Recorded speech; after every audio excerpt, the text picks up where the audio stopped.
સર્વને મારા નમસ્કાર. હું ત્રિવેદી દિવ્ય જી ઇનોવેટિવ સ્કૂલમાં ધોરણ 11માં અભ્યાસ કરું છું. હું તમને આજે શ્રી આપણા ભારતના મહાન વ્યક્તિ શ્રી સ્વામી વિવેકાનંદ જી વિશે થોડું કહીશ. તો તમે સૌ શાંતિથી મારું સાંભળજો અને નિહાળજો મારી સ્પીચ એ મારી અભિલાષા. તો વાત કરીએ તો 12 જાન્યુઆરી કે શ્રી સ્વામી વિવેકાનંદજીનો જન્મદિવસ. સ્વામી વિવેકાનંદ એ ભારતના એક મહાન વ્યક્તિ, એક મહાન પુરુષ, જ્ઞાની વ્યક્તિ, વિદ્વાન હતા. તેઓએ ભારતને પોતાના જ્ઞાનથી અમૂલ્ય વારસો આપ્યો છે, જેને આપણે હંમેશા યાદ કરતા રહીએ છીએ અને ક્યારે પણ તેને ભૂલવો જોઈએ નહીં. હવે વાત કરીએ તો સ્વામી વિવેકાનંદજીનો જન્મ કોલકાતામાં પશ્ચિમ બંગાળમાં થયો હતો. તેમનું મૂળ નામ નરેન્દ્રનાથ દત્ત હતું.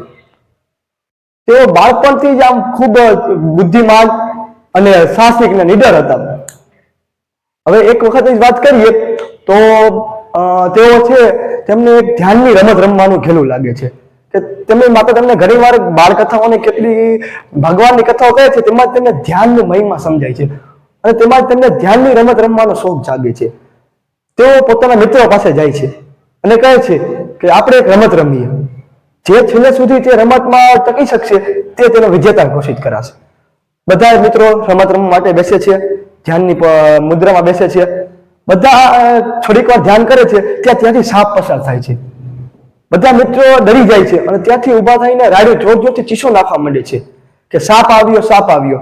પરંતુ નરેન્દ્રનાથ દત્તનું ધ્યાન છે તે તૂટતું નથી. તેઓ પોતાના ધ્યાનમાં એટલા મગન થઈ ગયા હતા કે તેમને ખબર પણ નથી કે તેમની પાસે સાપ આવ્યો છે. બધા મિત્રો છે તે જોર જોરથી ચીસો નાખે છે કે નરેન્દ્ર ઉભો થા, સાપ આવ્યો, નરેન્દ્ર ઉભો થા, સાપ આવ્યો. પણ નરેન્દ્રનાથ દત્ત છે તેઓ ધ્યાનમાં એટલા મગન થઈ ગયા છે કે તેમને તેમની ચીસો પણ સંભળાતી નથી. પછી જ્યારે તે ધ્યાન પૂરું કરીને ઉભા થાય છે ત્યારે તેમના મિત્રો તેમને કહે છે કે તું ગાંડો થઈ ગયો છે, હું તારી પાસેથી સાપ થઈ જાય છે, હવે આ ચીસો નાખી છે, તને સંભળાતું નથી.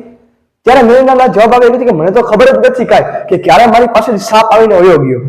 તો આ ઉપરથી આપણને નરેન્દ્રનાથ આપણને ધ્યાનની મહિમા સમજાવે છે કે કોઈ પણ આપણે વસ્તુ કરીએ તેમાં પૂરેપૂરી એકાગ્રતા દેખાઈએ, જેથી તે કાર્ય છે તે સંપૂર્ણ રીતે સફળ થાય.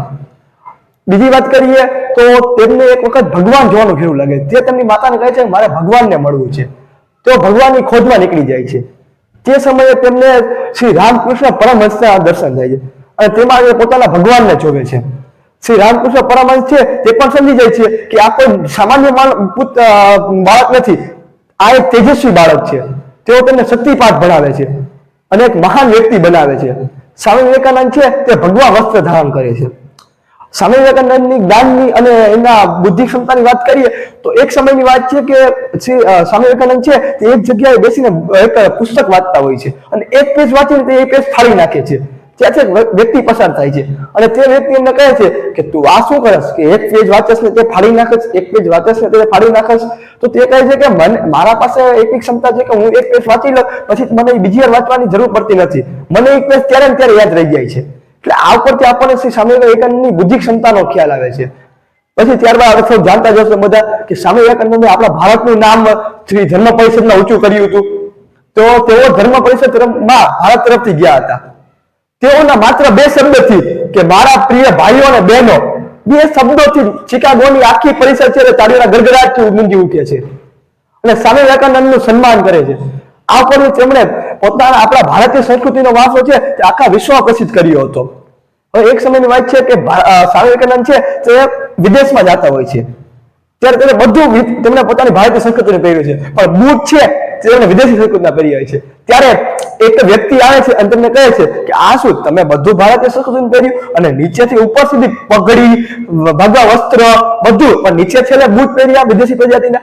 ત્યારે તે કહે છે કે હું મારી સંસ્કૃતિને માથા ઉપર રાખું છું અને વિદેશી સંસ્કૃતિને મારા પગ નીચે રાખું છું. આ ઉપરથી આપણને સ્વામી વિવેકાનંદનો ભારત પ્રત્યેનો દેશપ્રેમ પણ દેખાઈ આવે છે. તેમણે પોતાના જ્ઞાનથી અમૂલ્ય વારસો આપ્યો છે ભારતને. તો આવા આપણે મહાન વ્યક્તિને સતત નમન કરવું જોઈએ અને તેમના જન્મદિવસ ઉપર હું આશા કરું છું કે તમે પણ તેમના થોડાક સિદ્ધાંતો પોતાના જીવનમાં ઉતારીને સ્વામી વિવેકાનંદ જેવું બનો. આપણે સ્વામી વિવેકાનંદ જેવું ન બની શકીએ પણ તેમના એક અંશ માત્ર પણ બની જઈએ ને તો આપણું જીવન પાર લાગી જાય. તો આ આશા સાથે હું તમને કહું છું કે તમે પણ ધ્યાન રાખો. અને સ્વામી વિવેકાનંદને અંતે વાત કરીએ તો સ્વામી વિવેકાનંદને બધાના યુવાઓનો જુસ્સો વધારવા માટે એક સૂત્ર પણ આપ્યું છે. તો હવે તમે સૂત્ર સાંભળો, સમજો અને તમારા જીવનમાં ઉતારો. તે આશા સાથે હું સૂત્ર કહું છું કે ઉઠો, જાગો અને ધ્યેય પ્રાપ્તિ સુધી માંડ્યા રહો. જ્યાં સુધી તમારું ધ્યેય પૂર્ણ ન થાય ત્યાં સુધી તે કર્મ પાછળ પડી જ જાવ, અંતે તમારો ધ્યેય છે એ સફળ થશે જ. તો આ સાથે હું મારી વાણીને વિરામ આપું છું. અસ્તુ.